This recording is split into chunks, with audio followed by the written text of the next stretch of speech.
Good day, and thank you for joining this special ClearVue Shareholder Q&A. I will be your moderator for today. I am Lisa Dreer, and I am excited to introduce our CEO and Managing Director, Doug Hunt.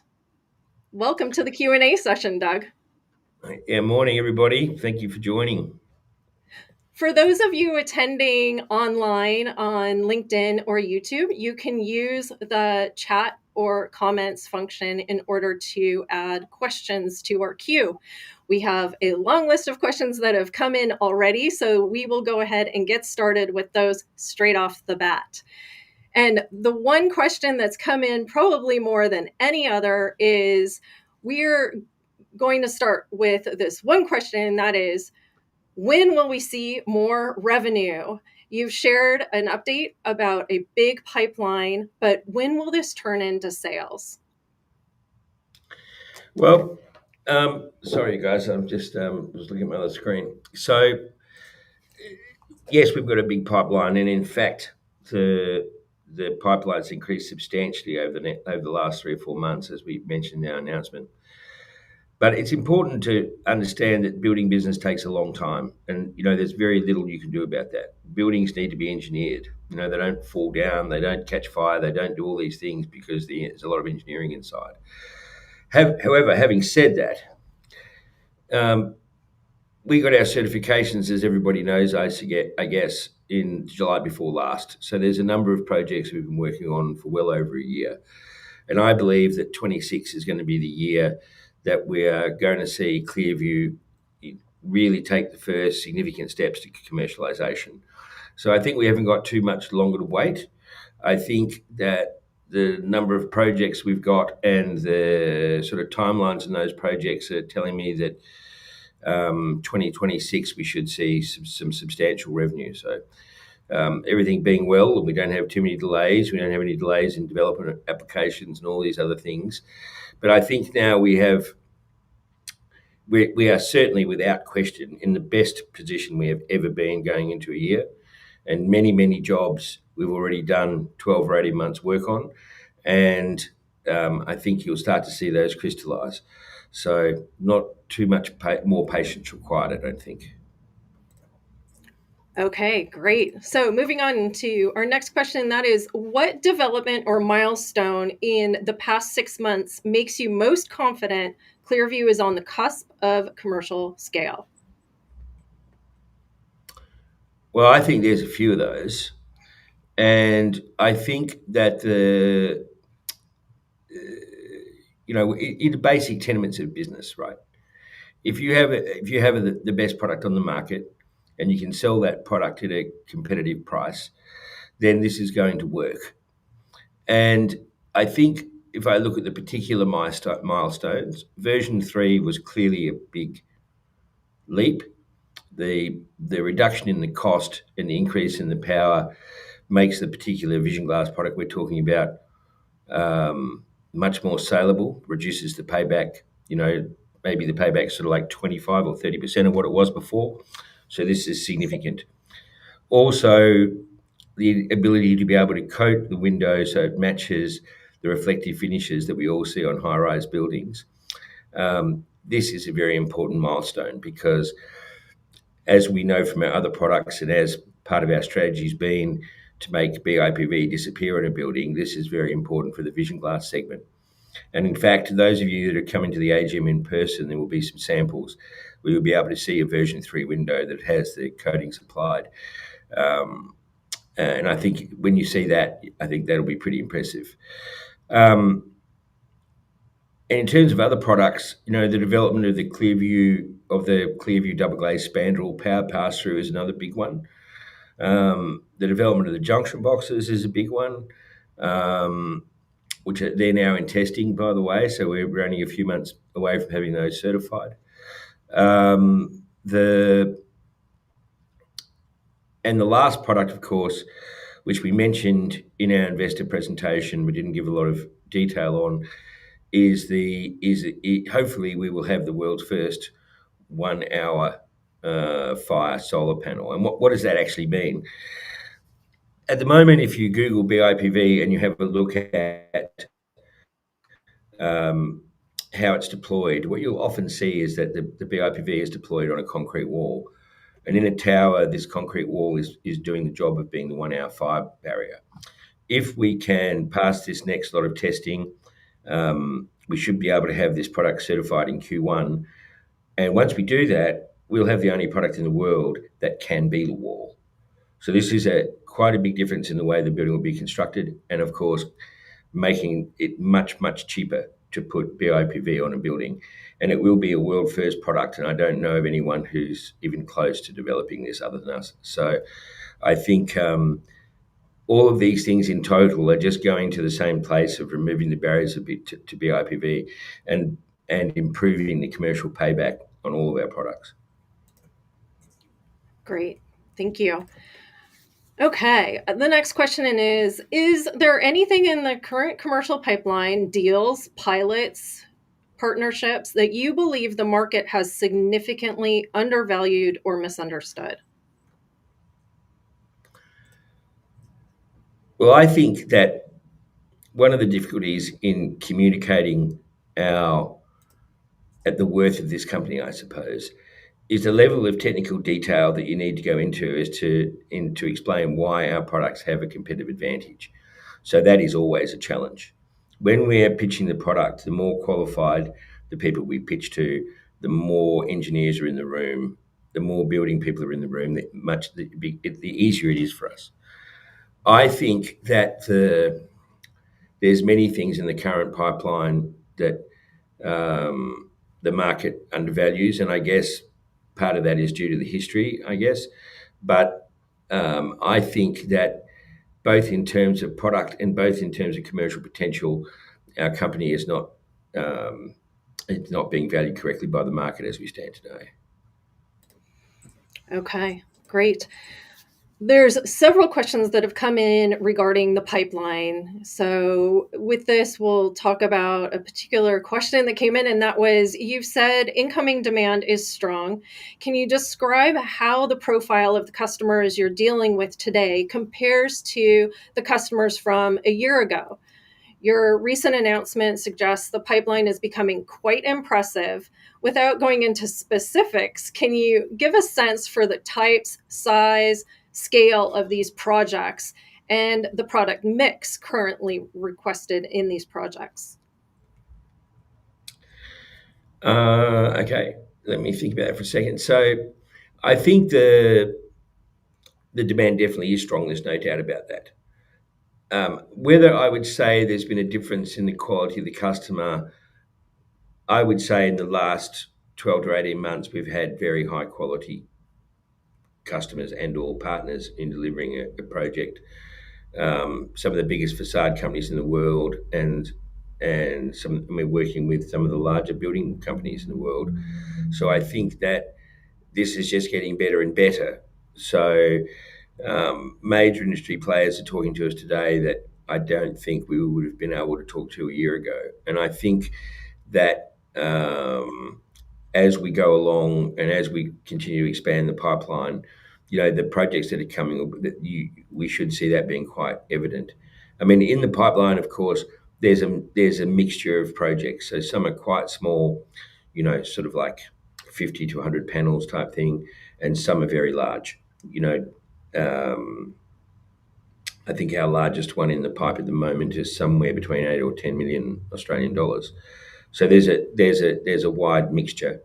In terms of the products quoted, we've got a number of projects where we're quoting the entire suite of a product on a build to do an entire building, every surface. I would say probably if I was probably going, I have never actually done that analysis because to me, they're all our products and they all have a particular ClearVue source that makes that product better. But I would think that the cladding is the most quoted product, would be my guess. And then the other product that's quite popular is the balustrade glazing.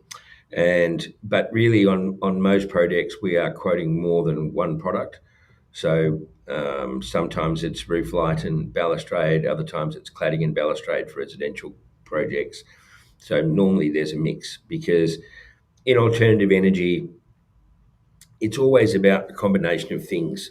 There's no product in the world at the moment that by itself is going to do what we need it to do. So typically the solution is a combination of products, and that really does deliver very large percentages of the building's power demand and stuff for the client.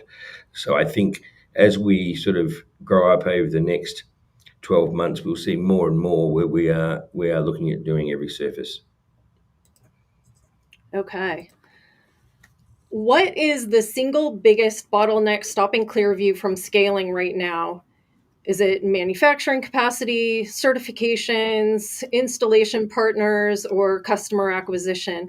And what specific actions are you taking in the next 90 days to remove that bottleneck? Well, I would say that in this area, that's a pretty good question, really, I guess. So I guess let's just go through them one at a time. So manufacturing capacity, we have significant manufacturing capacity. We can produce in total of all the product range something in the order of 90,000 square meters a month. So this is definitely not a bottleneck. In terms of certification, we have a lot of stuff going into certification now, including version 3. So, but even then, I don't think that's a bottleneck in terms of receiving orders, because the lead time in construction projects is usually long. And if we were even to get an order tomorrow morning for something that isn't certified yet, the reality is that by the time we were shipping that product, we would have enough time to get it certified. So I don't really think that is a barrier, and particularly given that in the two major products we're certifying at the moment, which would be version 3 and the junction boxes we designed and engineered along with the certification authority. So there's very little risk in that certification because we've engineered it with their help. And in the V3 certification, because we're using the same core technology that we used in version 2 for the seal pass-through and stuff, this is also a very low risk certification. So I don't think that that's really a barrier to where we are now. Installation partners, you will see. So we have installation partners already in Hong Kong and Australia, but you will see this area of the business expand. So that is roughly it. This is maybe a. So when we're doing a building, of course, the building already has its own master contractor.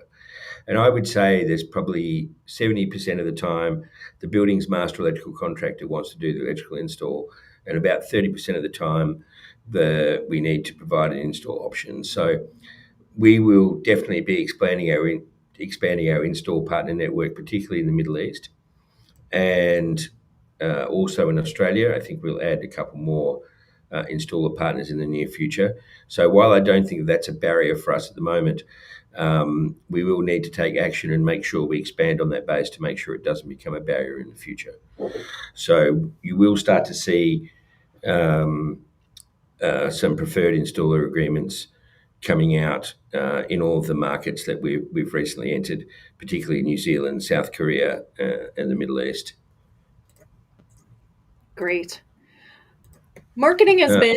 Oh, Whether I answered all that yet, did I? Oh, customer acquisition. So okay. customer acquisition, I think it's important everybody understands this. So our customer acquisition, that isn't really a problem for us either for the moment. It would be nice to have more, of course, because the more we have in the beginning of the pipe, the more is going to materialize later. But for the moment, we're taking actions to be able to handle the level of inquiry that we've got now. And this is the reason we decided to make the bid team in Manila. So this is not a 5-minute job. We've already interviewed the staff, and there's a short list. I probably will go to Manila sometime in December to do the final interviews myself, because I think these people will be key to us going forward. And I think there's a lot of validation in our Manila strategy, because many of our partners, including Airbus and Alutech, operate large engineering centres in Manila. And this is because we can get very good education good English language skills and a higher level of technical skill for a price that we can afford. We could not afford to do this in Australia and wait for the revenue to come. So this from a value for money perspective and a customer service perspective, I think will help us a lot. I fully expect that in building, normally from mid-December to the end of January, not much happens, particularly in Australia. And this will be a time for us to employ these people and train them and to get them to the point where they can do our proposals and add some expertise that we currently don't have. So on our shopping list in the Philippines is a facade engineer, an electrical engineer, another couple of architectural people. So I'm thinking we're going to have 4 or 5 to start, and this will give us a lot more bandwidth to be able to improve our proposal preparation time. There are many, many proposals that are coming, and we already know we have a lot more next year. I think we've done 6 or 7 for Colliers so far. We're going to have the February ones coming, and as we bring our new licenses online, these will also bring more proposals. So I think we have to be able to employ these people. That I would say the answer to if there's any bottleneck, that would be it. But going back to my prior comment, that once we start this proposal process, the pathway is typically pretty long. But if we can put enough, for want of a better term, meat in the front of the sausage machine, in the end, the sausages are going to come out the other end, and that's what I think our strategy is for the next few months. Okay, great. Next question. Marketing has been a longstanding issue for shareholders that they continue to raise, with material feeling often uninspiring, substandard in quality, and inconsistent in frequency. This is damaging the brand and unfairly diminishes the perceived value of the product in the market. How do you plan to immediately build a polished, professional marketing capability that shareholders can be proud of, that properly promotes the product to the world and is sufficiently resourced to support meaningful commercial growth? Okay, so there's a few points in that, I suppose. Number one, before we finished our most recent capital raise, we didn't really have any spare money to be throwing at Lisa and her team. We've already done a revamp of the website, a minor one, but you can expect to see a completely new website by the end of Q1 next year.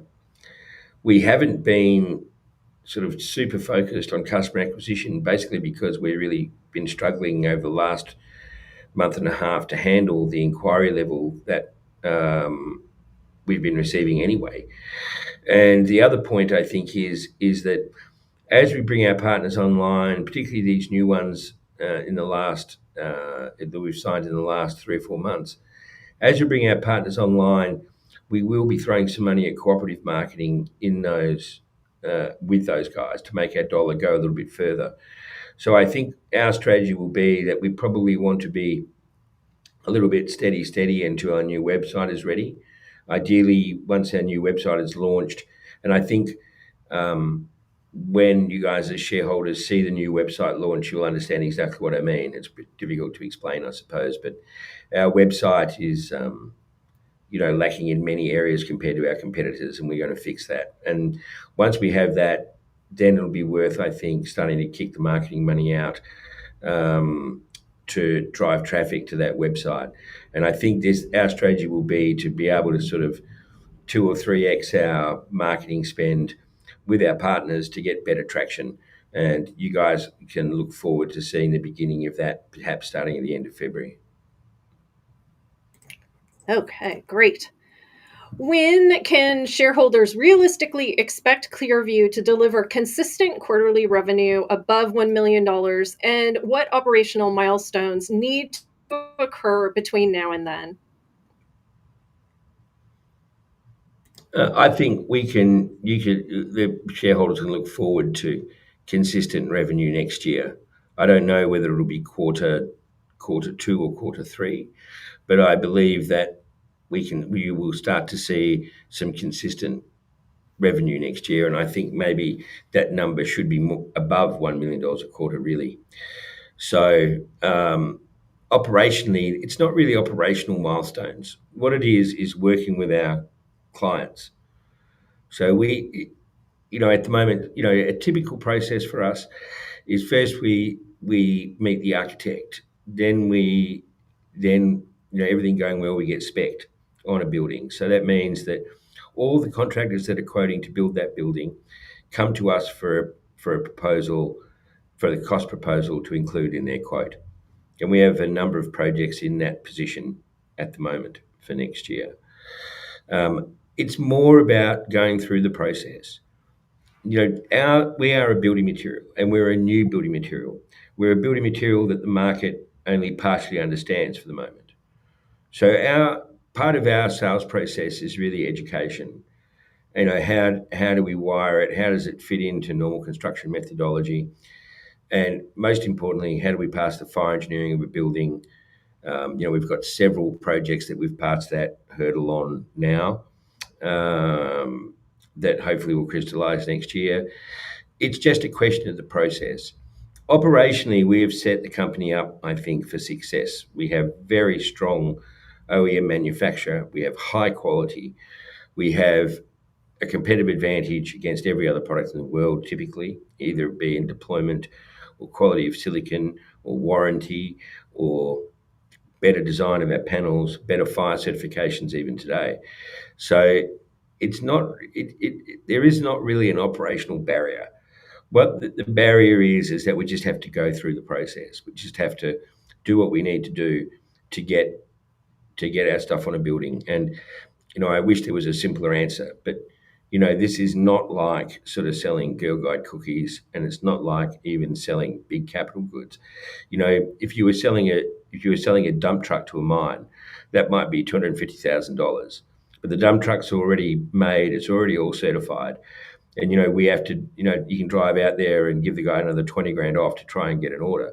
But that is not how our business works. How our business works is that first we have to cover off all of the engineering. We've got to cover off why the wheels won't fall off in the dump truck example, why it's going to last for 30 years, why it's going to be okay if the building catches fire, how the power will be distributed, how do we do the reporting. All of these things are stuff we have to carry off. And I know it can be frustrating, and I know that, I feel anyway that, certainly in the past there was some stuff said that was maybe a little aggressive on timing and stuff. But, but today, we are working with some of the biggest players in the industry, and we're on projects and we're doing all this work, and it will come to fruition. Just a matter of time. Okay, great. Thank you. The company has never disclosed a board skills matrix, but it is clear that there are still gaps in the board's overall skill set and effectiveness. How do you plan to strengthen the board to ensure it has the right mix of capabilities to add value and support the company's next stage of growth? And of course, without disclosing specific details, what key skills are you looking to add, and when do you expect the board renewal process will be complete? So I think the most important thing is to add industry people, and that we started that with the recent appointment of Mr. Xi, who is a globally recognised solar engineer. In the next 2 or 3 months, you should see 2 more industry appointments from the building construction industry, and I'm hoping that these guys will improve our credibility in the market for the building business and help us get more projects, not only in Australia but also in Asia. It's important to understand, I think, why on the subject of credibility, we have to build our credibility block by block. And in the building industry, credibility is mission critical. If we do a project today, if we win a project today, or one of the ones we've already won, so, Tattersalls, for example, if we don't deliver that product in the right quality and on time, the cost of that to the client is many times the cost of our products themselves. All of the people can't work on a can't work on a building site if we're waiting for materials. If the quality is bad and we have to replace them, that could be a 3 or 4 month delay. They're paying interest, they're paying all these costs. And that's why credibility is so important, because when someone wants to put you on a building, we have to have that.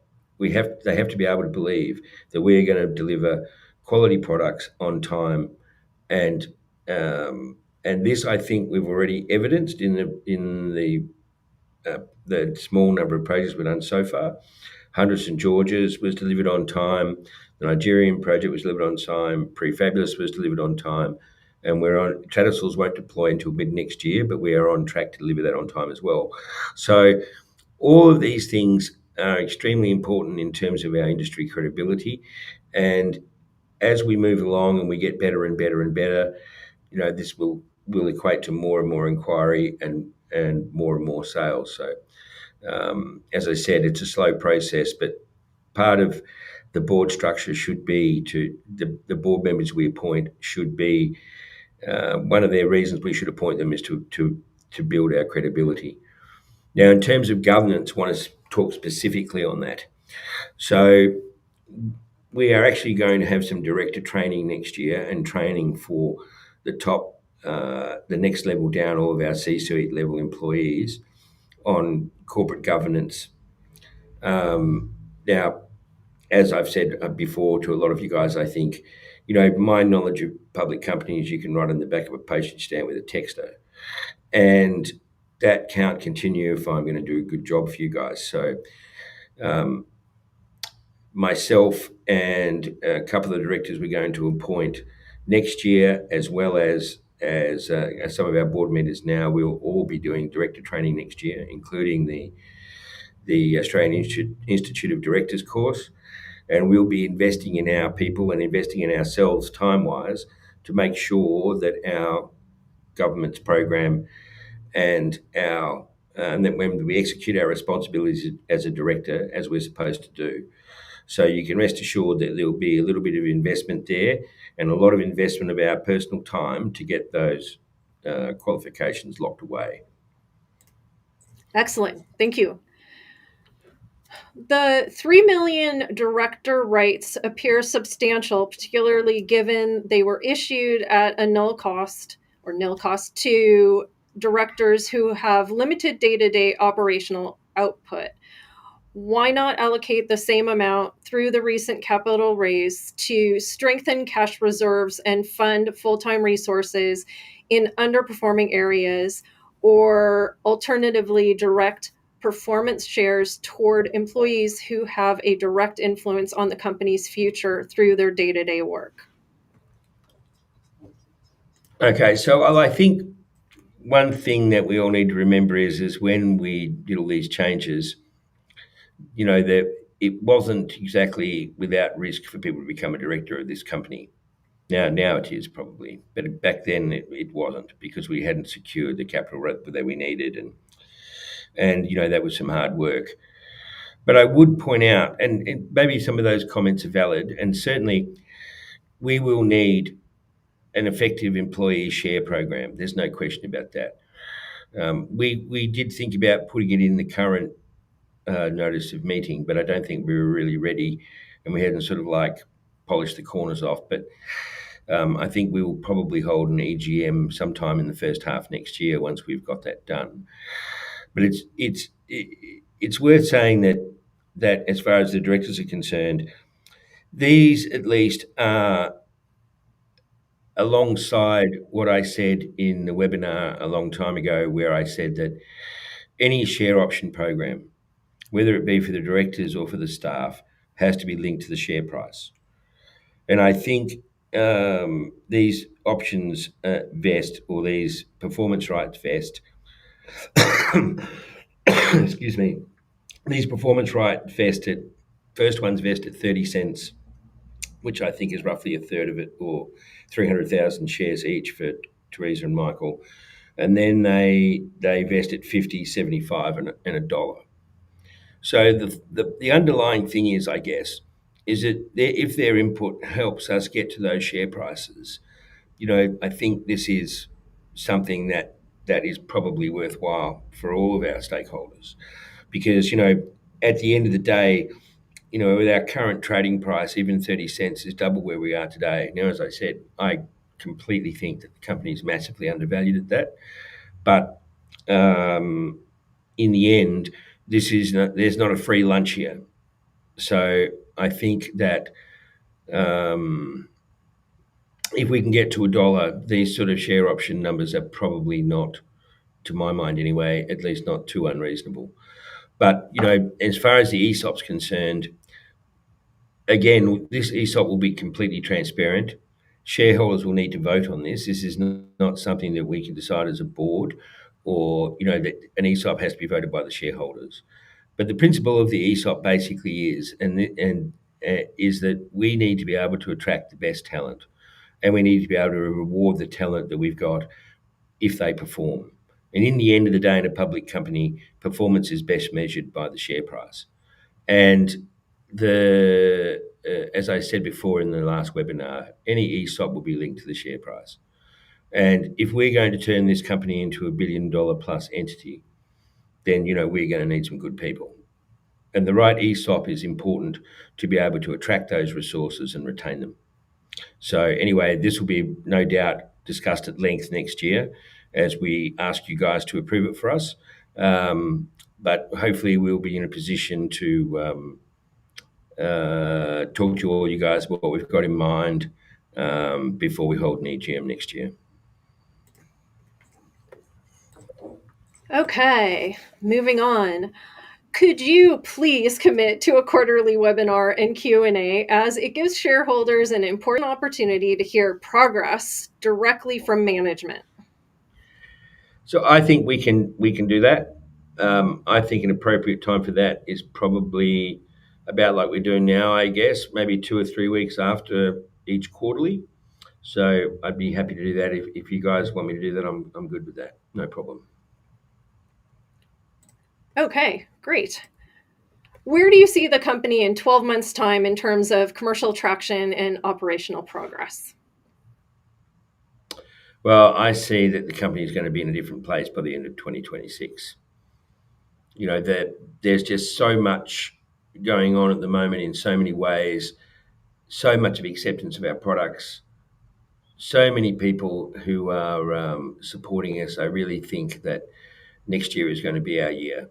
And I believe if we're sitting down again at this time next year, the discussion and the questions will be somewhat different to what they are now, I believe.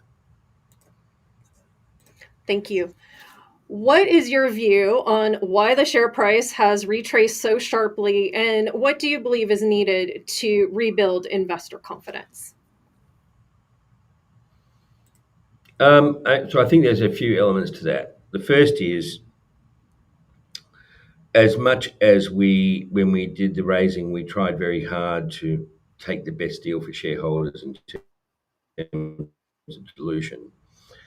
I think we raised at 1 cent lower than the closing price, but of course was back with an option. But typically once you've done a raise, the share price does take a bit of a beating to some number that's below the raising price. But I think also there's been a bit of canvassing going on for this AGM, which I think has given us a little bit of instability, which I don't think has helped the share price. But I think, we are still pulling a bit of weight from last year. And I guess, what is really going to change the share price is performance. And I think you'll see that, I think you guys will see that performance is going to start to come in terms of sales in particular. I think any independent assessment of what we've achieved in the last 3 months, the number of announcements, the number of stuff, all the stuff that we've done, I think you'd have to say is a reasonable performance. And we've still got a bit more to go before Christmas, hopefully. But in the end, I think it's going to be the revenue generation. I mean, everybody asked me that question, and that's what everybody's waiting for. And I think that that in the coming months you're going to see that. So I think that will make a huge difference to the share price. But I think, the one thing that I sort of struggle with a bit on the share price, and like I said, I don't know anything about public companies, so I'm no expert on this.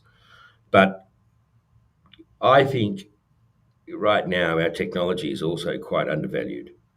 So I just came back from a trip to Europe and the Middle East, and I met with some of the world's largest glass companies, like really big glass companies. One makes 600,000 square meters of float glass a day, for example.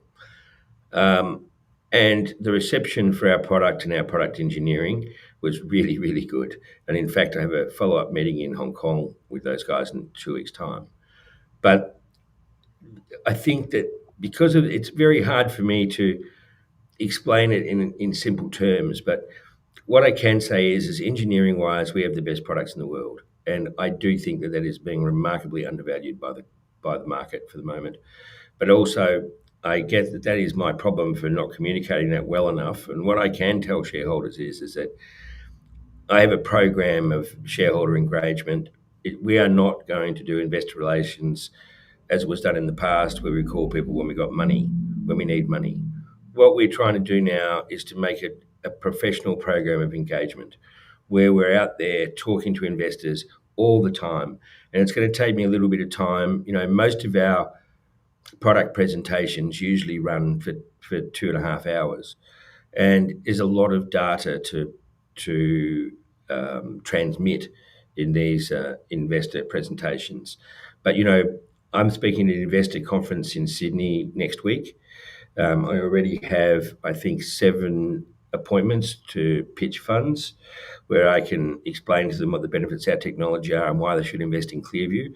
And what I can say about the share price is that we will always be we will, from now on at least, we will be continually talking to funds and to people to promote the company and to promote our technology. And I hope that is going to assist to drive the share price. Excellent. Okay, moving on, and you kind of went into this just a little bit already, but let's talk about it some more. There appears to be a growing interest from Hong Kong and other parts of Asia. Could you shed more light on the opportunity in these regions, particularly given the scale of older buildings and the challenges they face in severe weather events such as typhoons? How is ClearVue positioning itself to meet these needs in high-density markets? So Asia is I think, is a really interesting market for us, Hong Kong and Singapore in particular. So often you guys will have seen us talk about buildings of 40% of the world's carbon emissions. In Singapore and Hong Kong, they're 66%. There is no getting to net zero in Hong Kong and Singapore without doing something about the built environment. So these markets, to me, South Korea too. So one thing that in South Korea, for example, since we signed the agreement with Kokyung, that opens the door for us in South Korea. So in South Korea, there are very large government subsidies. So you guys may remember the announcement we made to the ASX about the AWST testing in Hong Kong, where our archetype would have had a payback of 2.6 years. Well, in Korea, that number would be 18 months. But Korea has some unique challenges which revolve around local content to qualify for these subsidies. And so as we bring Kokyung on board next year, and the fact that they'll be double glazing locally, and I also think we will probably manufacture the purlins and the framing system for our car park stuff in Korea. This will cross the local content Rubicon and make our products more attractive. Now in Hong Kong not only has 66% of its emissions being based on buildings, but it also has climate resilience issues.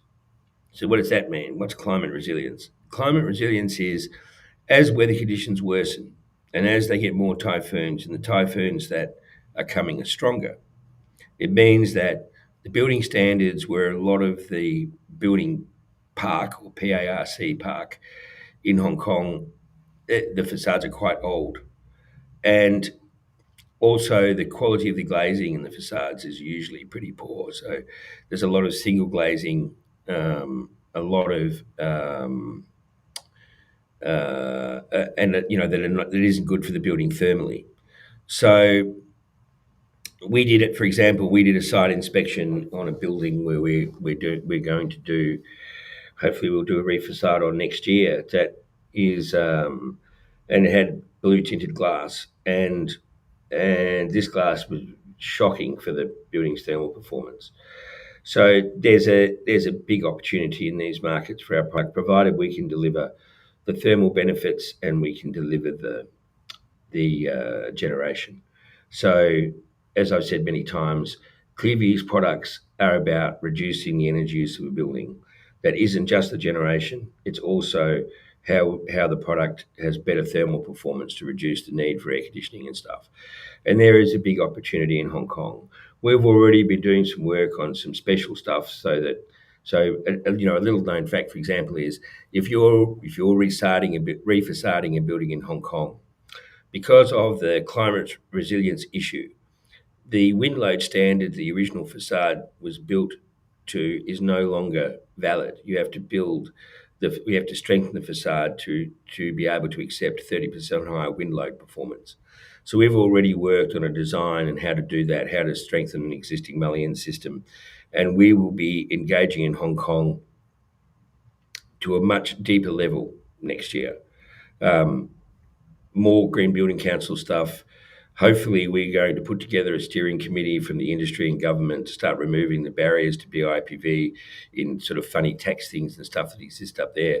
But I think that Singapore and Hong Kong and South Korea will be very, very good markets for us in the next year or so, and we need to do the work underneath to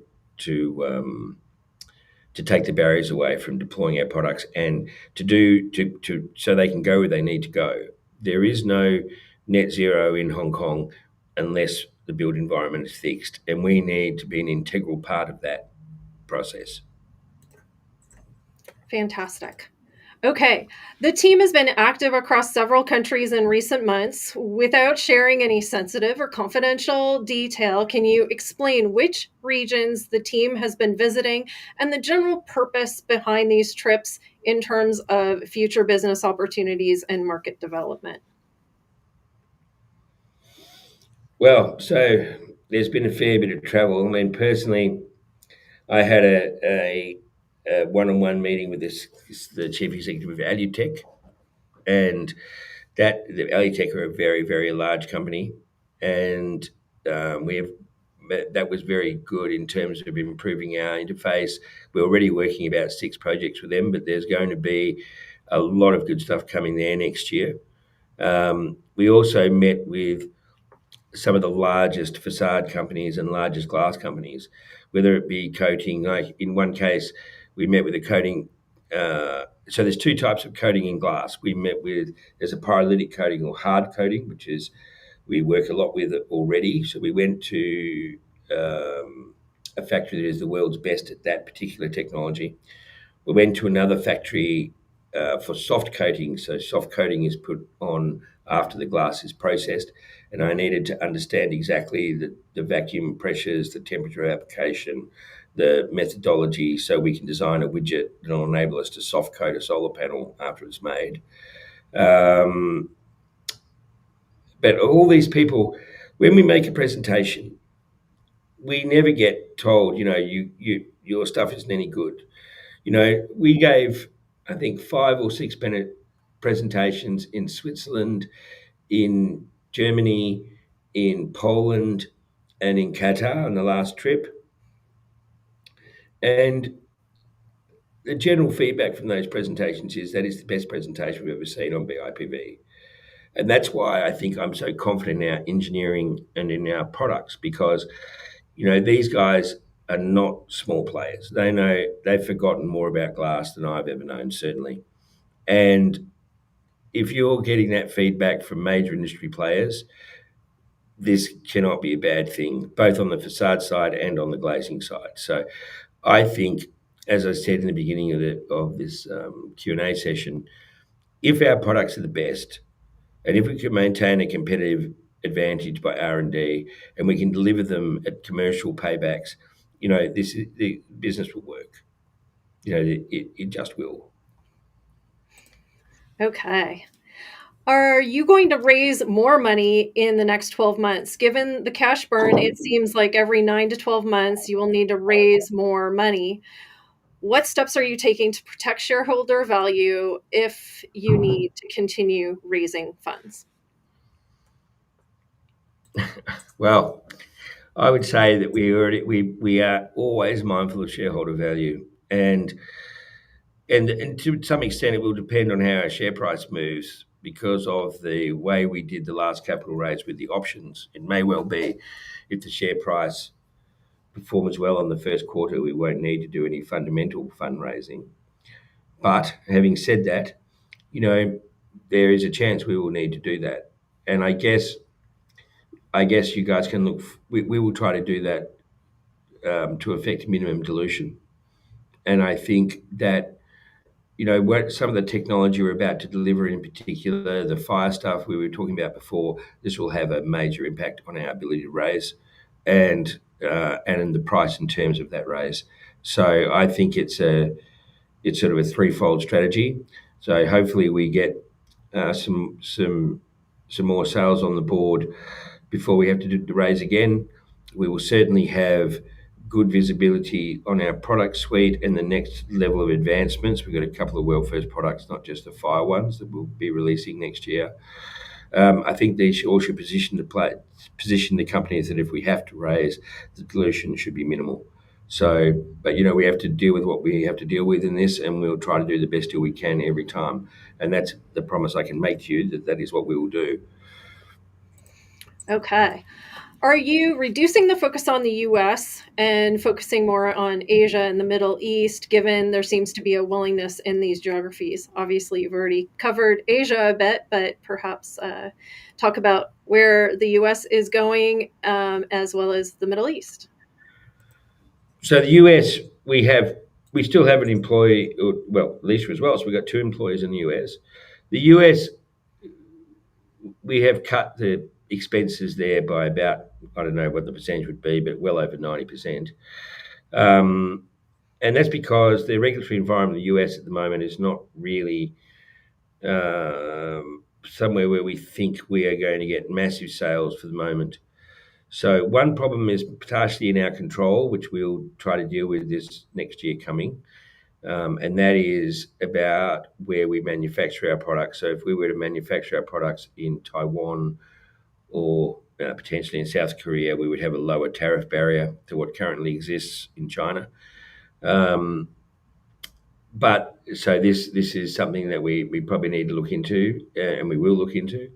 But for the moment, the IRA changes in the US, or the Inflation Reduction Act changes, means that the support for alternative energy has decreased substantially. And you may have noted there are a couple of major solar bankruptcies in the US as late as last week.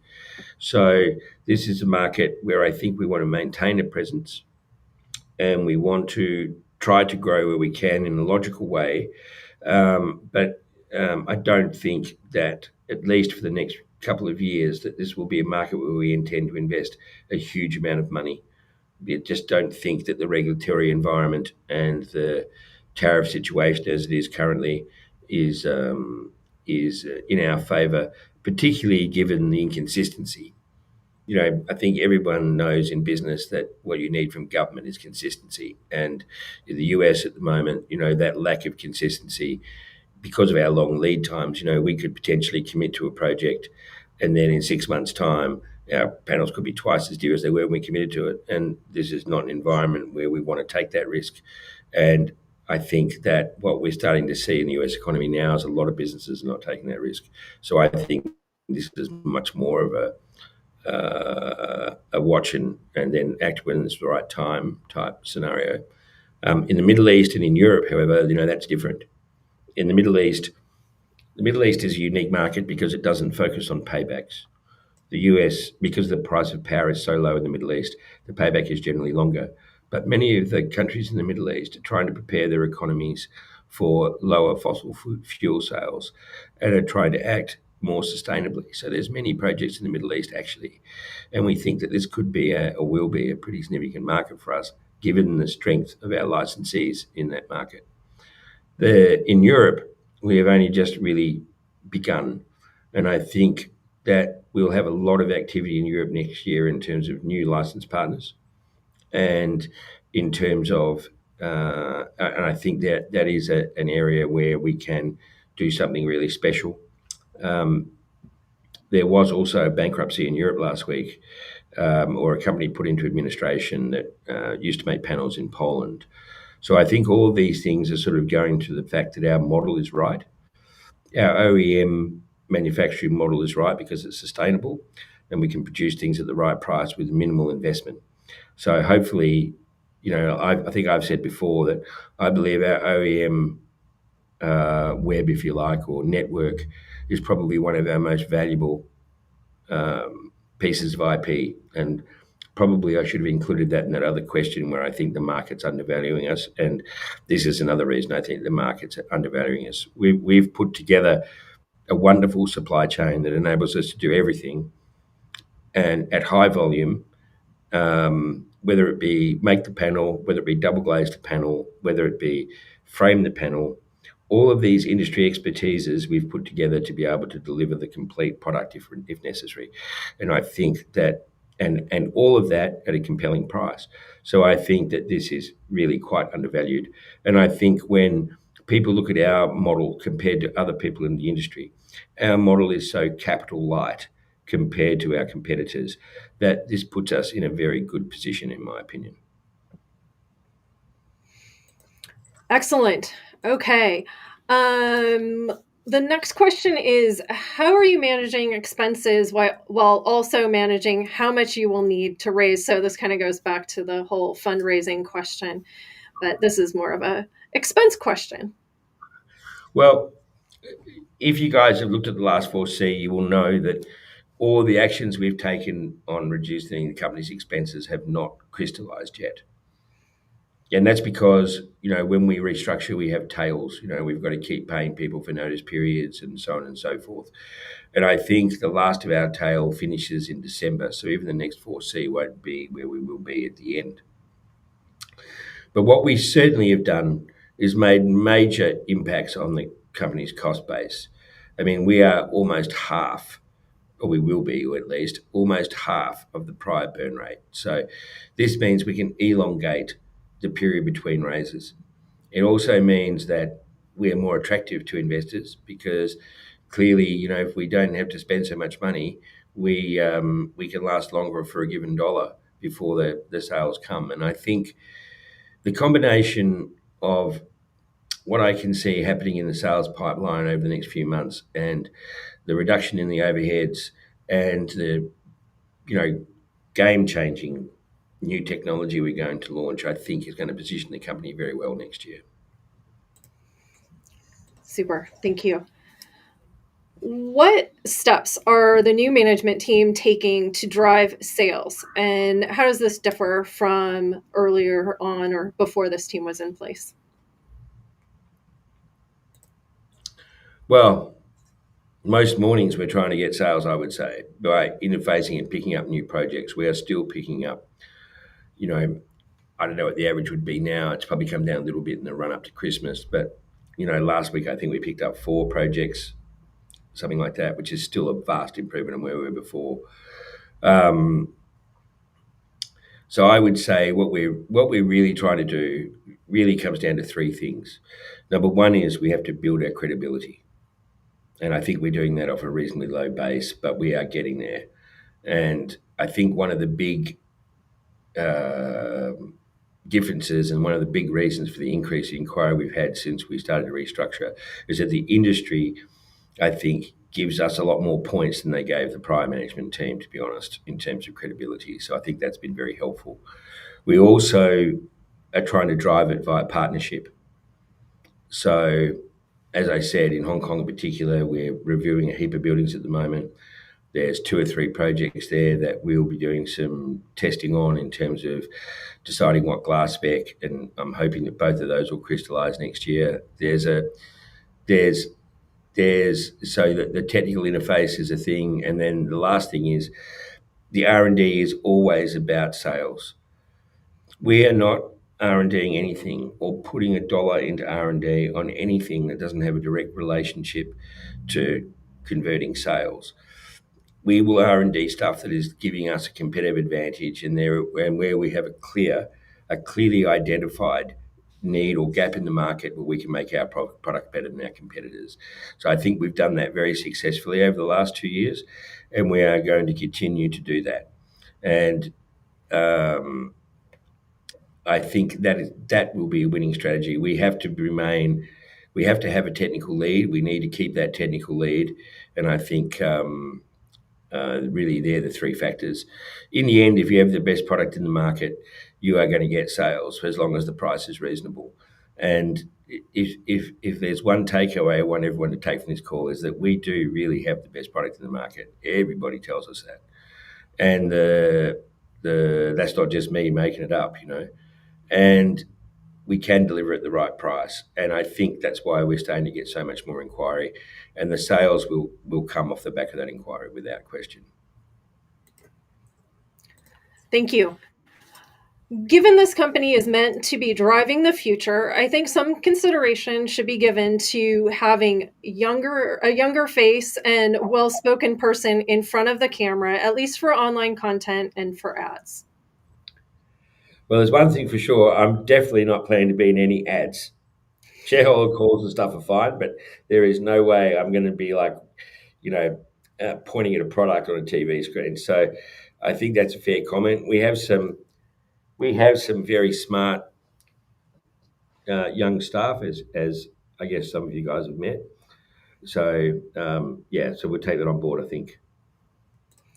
Okay, now we're jumping to online questions. We've only barely scratched the surface, and just for a time check, everybody, we are going to go for as long as you are sending questions in. So stick with us. And our first online question is, why was the Kidder Williams such a short-term engagement?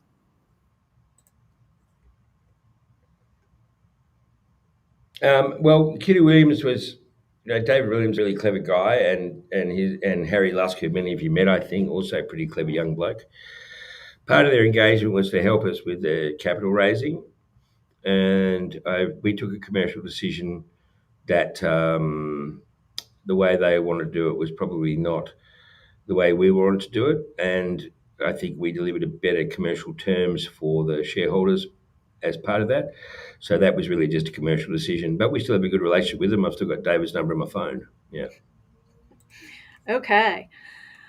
Who is in charge of providing maintenance of the solar glass on the electrification side? Is there software to help monitor wattage gained for each solar panel? Yes, so all of our deployment systems allow for panel by panel monitoring, so the client can tell if there's one panel that's underperforming. That's one of the things we do electrically. The other thing we do which is sort of part of the same system, I suppose, is we also manage for shade loss. So typically, if you have panels on your roof or something, and they're usually wired in strings or daisy chains of maybe 20 panels. And what a lot of people don't appreciate is if one panel in that 20 shades, then you lose 90% of the production of the whole 20 panels, not just the one that's shaded. So we use systems to separate that panel out, so you only lose the power from that panel that is shaded. In fact, one of the lines of research that we're going to do next year is we're going to do some redesigning of our stuff so that in fact we will have better partial shade performance. Won't add much cost to the product because it's just a different method of stringing the panel and stuff, but we're going to focus on that next year. So real world, in building BIPV, there's always going to be some shade. We have to have strategies to management, which we've already developed that. And one of the reasons that our junction boxes and stuff are such a game-changing product is because we can deploy the glass with a bead seal around the edge, which makes the maintenance easy. This is why this is the most common deployment method for cladding and spandrel glass in the industry. If you go for a walk in whatever city you're in and you look up at the building, you'll always see the cladding and the glass as a square and a line of silicon around it. And this methodology is very hard to do in BIPV reliably. And this is exactly why we developed the junction boxes. So this means that when you're maintaining it, it's really just a question of washing it like you normally clean your windows on your building. So these junction boxes deliver a very clear competitive advantage when we're talking about deployment. Okay. It looks like we only have a couple of additional questions. So if you've been holding on to your question, now is the time to send it in. The next question, though, is which user group or individual in the food chain is most critical to securing projects? Architects, engineers, construction companies, etc. Well, in truth, they're probably all equally important. The architect is, in terms of the visual part and in terms of where a lot of our competitive advantage is in terms of being able to make BIPV, the architect is very important. And the architect in the design of the building, one of the big advantages of our products is that the architect doesn't have to compromise when he's designing the building. Our products can be made in lots of different shapes and sizes and colors, and even our latest stuff with textures. That means that the architect doesn't have their creativity restricted. But then once the architect's drawn it, you have to pass the engineering. If you can't pass the engineering, well then it doesn't matter what color it is. It's not going to go in a building. And then in terms of construction companies, that's engineers. So both of those two are probably the most important. Construction companies also important because I think that in construction companies or facade contractors, if you sort of lump them in the same bit, these are the guys that have to deliver it on the project. These are the guys with the screwdriver and the silicon gun. And if we can't explain to them exactly how this deploys and how much labour they have to need to quote, in addition to any other normal panel, which in our case, fortunately, in the glazing and stuff is zero, our only additional labour cost comes in the wiring. If we can't, we have to educate these guys. So I would say they're all probably equally important. Certainly in the beginning, the architects are the most important because they give you a spec. But a lot of buildings these days, because of the drive to net zero globally, BIPV is spec'd by the architect anyway. Our biggest challenge is, and sometimes that BIPV is not the best way to do the BIPV either, I will say. So our challenge is to really educate the market that BIPV doesn't have to be a black panel stuck to the side of the building. And in fact, our stuff is anything but that. Our stuff is the real building material, the replacement of the glass or the cladding panel or whatever material on a building. Ours is the real building material. And this, I think, is one of our challenging communication to get that out there and so people understand that we're a building material company first and we're a solar company second. Okay, thank you. Okay, just a couple of additional questions here. First one is, can you provide an update on the status of ClearVue's Gen 3 Vision Glass? When can you begin delivering product to the market? ClearVue version 3 Vision Glass is going into after the AGM. Tao and Chris will be doing the units for testing, so they'll be in the ovens in January, or in the chambers in January. So the first certification will be the EN1279 seal certification. We'll have that in April, maybe end of March, end of March, April sort of timeline, and then the last one we will have probably towards the end of May. So this is on schedule as far as we're concerned. We have to also refire test in that period, but that we will achieve an A2 S1D0 as we did with the last class. Same materials, same technology. As I said, I think there's very little risk because the product is using the same engineering we've already passed these tests with. So we see no risk in that certification. Yeah. Okay, fantastic. One last question, and that is ClearVue shared an update on projects in early August. What's happened on those projects since then? So that was, I think, and you kind of mentioned some of these earlier, but Prefabulous, 100 St. George's Terrace, the World Bank in Nigeria, Tattersall's Club in Sydney. And then are there any other updates on other projects? Um, so the Hundreds of Georges should be complete at the end of this week, I believe. Um, the Nigerian project, they have commenced fitting. I think that'll be finished next couple of weeks. Hopefully, we can publish some images of that. Prefabulous still haven't located the unit yet, so we have to wait for them to put the unit, the whole sort of building in situ, and then we'll put the um, then we'll put the rooftop stuff on. Windows already done, of course, but the rooftop Helios product is not is not uh, is not on yet. Um, and then Tattersalls, we're just going through the electrical schematic and doing the cable paths and stuff like that. So that's on schedule to be. We'll produce those panels probably after Chinese New Year in China, and they'll arrive in Australia probably May for fitment in July. Yeah. Okay, one more question came in, and that is regarding the land glass relationship. So, has there been any progress made on the VIG solutions with land glass? What is the status of the joint venture that was announced back in July? Okay, so Landback are already pitching our product in China. Actually, we were at Bao in Shanghai on the way back from Qatar, and that they're already pitching our stuff, which is really good. We are doing joint testing together for a couple of projects in Hong Kong. They're sharing the cost for that. We'll do some of the testing at BCA, and then we're going to install a couple of visual mock-ups on a couple of buildings in Hong Kong so the client can see what it's going to look like. So they're sharing costs with us on that. And then they also have made a bit of a technical breakthrough, can't say too much about, but this technical breakthrough we need to design something for. And this, I think, well, I'm hoping by the end of the year we're going to produce a game-changing product together. So our corporate structure for the R&D entities and Hong Kong entities should be finished in January. And I'm really looking forward to something special out of that relationship next year.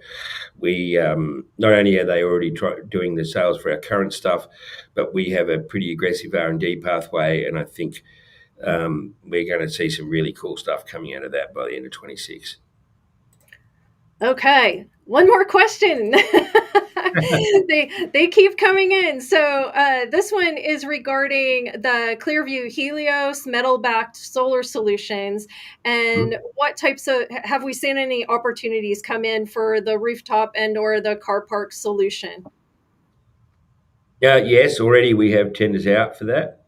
Those panels are currently undergoing CEC certification, and we're also doing structural certification on the purling systems and on the in terms of the car park, the load bearing calculations and all that sort of stuff. So for Australian and international certification, but that is going to be a really interesting product for us. I also been contemplating how we may have a second line of distribution on that product, but we're still thinking about that. So, but yes, this is a game changing product. We just need to finish our certifications and stuff, which should be done by February, March, I think. And then, and let's hope we can win a couple of the proposals we've got out there already.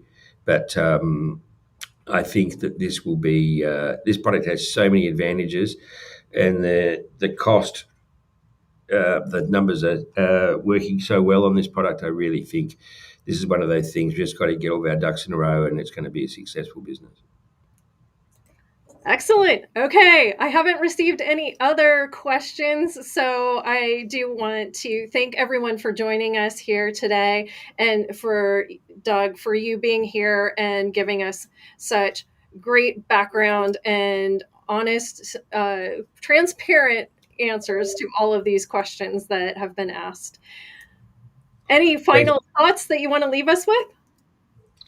No, I just want to say I think that, I know it's been a hard road with ClearVue. It's been a lot of years, but the end is nigh and stuff is going to happen in 2026.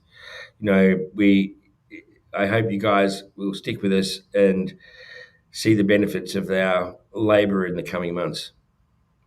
Excellent. Well, thank you so much, everyone. And the replay of this session will be available both on our LinkedIn profile as well as on YouTube on the live section.